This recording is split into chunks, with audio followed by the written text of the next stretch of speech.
the No Fate channel, checking in. And on this episode of the Supplement Review, we are going to try to answer that age-old gym bro question. Do more pumps during training equate to more gains? And I want you to comment down below if you think more pumps when you're training and when you get those vein splitting pumps that we know, that we love, does that mean you're getting more gains from your training? I'm always curious what your thoughts are, but I want to dive into my thoughts on this episode. Now, if this is your first time to the channel, give the video a like and hit that subscribe button. On this series, I just review a supplement on every episode to help you decide if it is right for your fitness goals, your health needs, and most importantly, that hard-earned money.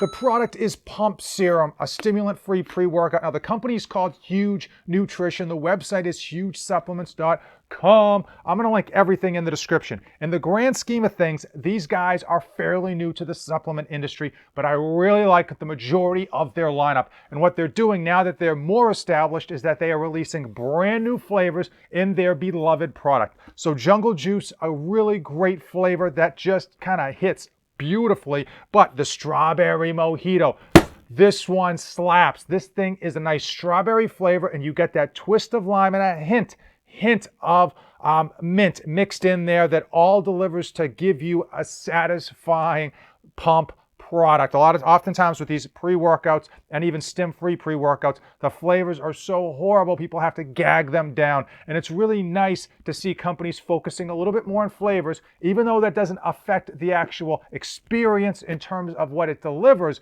I happen to think that having a nice tasting product kind of gets you ready, gets you in the mood to lift, and it makes you excited about taking these products rather than having to kind of like pinch your nose and choke one down. As far as this product, it is absolutely loaded. Now, Pump Serum is a whopping 31-gram scoop. This big bad boy is chocked full of focus and pump ingredients. Obviously, when you don't have those stimulants, you still want to get that mind-muscle connection, so they throw in a ton of focus ingredients. We've got choline bitterate. We've got L-tyrosine at 1.5 grams. We've got huperzine A at 20 milligrams for pumps. The rest of this thing is just pumps upon pumps upon pumps. We've got L-citrulline at a whopping 8 grams, Glycerpump 3 grams, beetroot extract 2 grams, betadine anhydrous at 3 grams, and then we've got agmatine sulfate at 1,250 milligrams. Whew.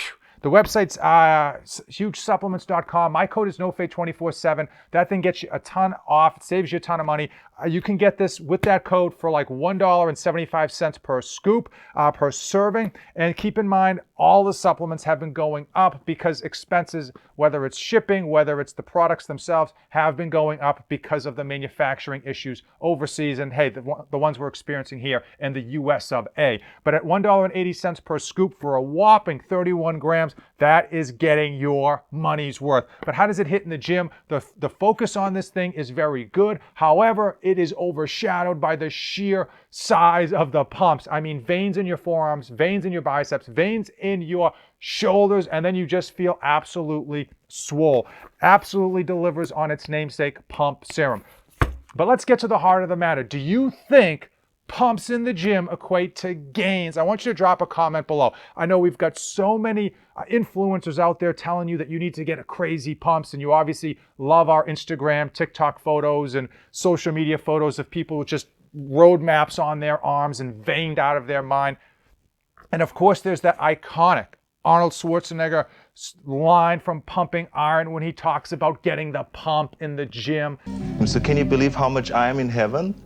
I'm like getting the feeling of coming in the gym. I'm getting the feeling of coming at home. I'm getting the feeling of coming backstage when I pump up, when I pose out in front of 5,000 people. I get the same feeling. So I'm coming day and night. So a lot of people, when they go into their training session, they want to get a good pump. And oftentimes you kind of equate how your workout went with how the pumps were. If you've got like crazy pumps, you kind of feel sometimes that was a really good hard workout. Conversely, if you don't get a ton of pumps after your workout, sometimes you think, man, I should have trained harder. I didn't train hard enough.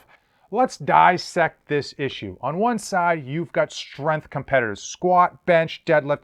They are 100% focused on progressive overload, trying to get stronger, and they could care less about the pumps in the gym. Oftentimes, their rep schemes are fairly low, and their rest periods are fairly high, leading to almost no pump per se whatsoever. However, what can't be denied is that they are getting stronger and that a lot of those girls and guys are extremely big and massive. So clearly that targeted training does yield some very good results.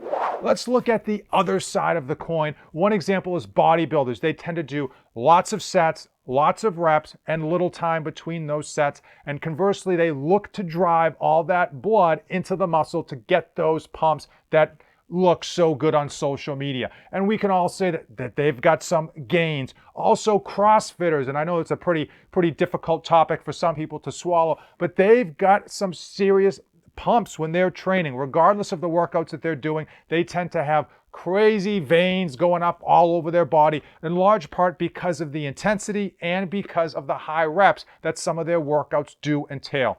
Do I think pumps are the number one answer when it comes to getting gains? And the answer is no. I don't think that pumps are necessarily the number one silver bullet. But if you look at medical research, there is some medical research showing the importance of blood flow with regards to healing, specifically wound healing. There's certain parts of your body that get really good blood flow, and wounds and injuries tend to heal a lot faster. Conversely, there's places like your shins that get very little blood flow, and if you have a pre-existing condition like diabetes or something to that effect, you need intervention to get any wounds on your shin to actually heal normally. They take forever to heal. So I do think there is some truth to wanting to get as much blood as you can into the muscle during training. Where do I think the answer lies? I don't think it's on either side of the coin. I think it is somewhere in the middle. If you are looking to maximize those gains in the gym, I definitely would not overlook making sure that you're getting good pumps during your training and driving as much blood into the muscle as possible. However, I would put a very strong emphasis and focus on progressive overload in whatever form or fashion you want that to be. There are a number of ways, again, to skin that cat. If you are looking for a stim-free pump pre-workout, definitely check out Pump Serum. This thing does deliver on its namesake. Code is NoFade247. Links are in the description. Comment below if you haven't already your thoughts on whether you need pumps in the gym to get those gains. Also, let me know which program you're currently running. I'm always curious what people are doing during their training, if they've got a plan or if they just go into the gym and wing it. As usual, if you came this far, give the video a like, smash that subscribe button. Pump it, if you know what I'm talking about. As usual, thanks for watching, and don't save anything for the trip back. I've gotta get it!